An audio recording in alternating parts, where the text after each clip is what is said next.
ദൈവത്തിന് സ്തുതി. പ്രഭാതകിരണത്തിലേക്ക് സ്നേഹവന്ദനം. ഭാഗം 1964. ഇന്ന് മെയ് മാസം 17-ാം തീയതി 137-ാമത്തെ ദിവസത്തിലെത്തി.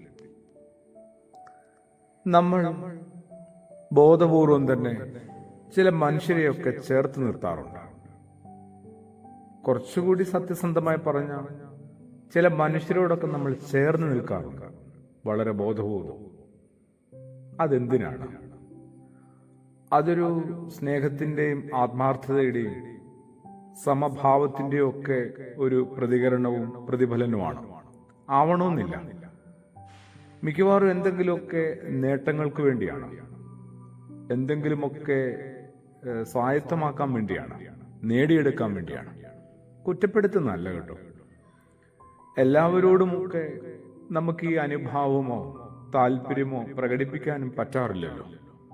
ചിലരെയൊക്കെ നമ്മളിങ്ങനെ ചേർത്ത് നിർത്തുന്നുണ്ട്, വിട്ടുപോകരുതേ എന്ന് നമ്മൾ നിർബന്ധിക്കുന്നുണ്ട്. മിക്കവാറും ആ ബന്ധങ്ങൾക്കൊക്കെ അകത്തേക്ക് നമ്മളൊന്ന് പരിശോധിച്ചിറങ്ങിയാൽ തീർച്ചയായും കണ്ടെത്താൻ പറ്റും. അത് അവനവന്റെ സ്വാർത്ഥതയുടെ ചില സാക്ഷാത്കാരത്തിന് വേണ്ടിയാണ്, പൂർത്തീകരണത്തിന് വേണ്ടിയാണ്.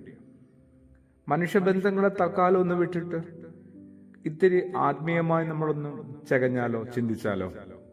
ദൈവത്തെ പോലും നമ്മളിങ്ങനെ ചേർത്ത് നിർത്തുന്നത് എന്തിനാണ്? ദൈവത്തോട് നമ്മൾ ചേർന്ന് നിൽക്കുകയല്ലല്ലോ. ശ്രദ്ധിച്ചിട്ടുണ്ടോന്ന് അറിയില്ല. നമ്മൾ ദൈവത്തെ ചേർത്ത് നിർത്താൻ ശ്രമിക്കുന്നുണ്ട്. മറിച്ച് ദൈവത്തോട് ചേർന്ന് നിൽക്കുക എന്നൊക്കെ പറഞ്ഞാൽ അവിടുത്തോട് കുറെ കൂടി അനുരൂപമായിട്ട് നമ്മൾ ജീവിക്കേണ്ടി വരും. നമ്മളെ തന്നെ പരിവർത്തനം ചെയ്യേണ്ടി വരുന്നുണ്ട്. നമ്മളെ തന്നെ ഒന്ന് പാകപ്പെടുത്തേണ്ടി വരുന്നുണ്ട്. അത് ബുദ്ധിമുട്ടാണ്. മറിച്ച് നമ്മളിങ്ങനെ നമ്മളോട് തന്നെ ദൈവത്തെ ചേർത്ത് നിർത്തുന്നത് എന്തിനാണ്? നമ്മുടെ ചില വലിയ ചെറിയ ആവശ്യങ്ങൾക്ക് വേണ്ടിയാണ്, ചില നേട്ടങ്ങൾക്ക് വേണ്ടിയാണ്. തീർച്ചയായിട്ടും അങ്ങനെ തന്നെയാണ്. ഒന്ന് കണ്ടെത്താനായിട്ട് ഒന്ന് ശാന്തമായിരുന്നാൽ മതി. വിശുദ്ധനായ ലൂക്കോസിന്റെ സുവിശേഷം 4-ാം അധ്യായത്തിന്റെ അവസാന ഭാഗത്ത് നമ്മുടെ കർത്താവ് പിശാചബാധിതനെയൊക്കെ സുഖപ്പെടുത്തുന്നുണ്ട്. തന്റെ ദൗത്യം ആരംഭിച്ച സന്ദർഭമാണ്. പത്രോസിന്റെ ഭവനത്തിലെത്തുന്നു. അവിടെ രോഗിയായിരിക്കുന്ന അമ്മായിമ്മയെ സൗഖ്യപ്പെടുത്തുന്നു. പ്രഭാതമായപ്പോൾ യേശു ഒരു വിജന സ്ഥലത്തേക്ക് പോവുകയാണ്. ജനക്കൂട്ടമാവട്ടെ അവനെ അന്വേഷിച്ച് ചെല്ലുന്നു. അവരുടെ ഒരു അഭ്യർത്ഥനയുണ്ട്. ജനക്കൂട്ടത്തിന്റെ, ആൾക്കൂട്ടത്തിന്റെ ആവശ്യങ്ങളെയും അഭ്യർത്ഥനകളെയും നമ്മൾ കുറെ കൂടി ബോധപൂർവം ജാഗ്രതയിൽ കേൾക്കണം, കൈകാര്യം ചെയ്യണം. തങ്ങളെ വിട്ടുപോകരുത് എന്ന് അവർ അപേക്ഷിക്കുകയാണ്, നിർബന്ധിക്കുകയാണ്. യേശുവിന്റെ മറുപടിയുണ്ട്, എനിക്ക് മറ്റ് സ്ഥലങ്ങളിലും പോകണ്ടേ, ഞാൻ മറ്റ് സ്ഥലങ്ങളിലെ ആളുകൾക്ക് വേണ്ടിയിട്ട് കൂടി ഉള്ളതാണ്.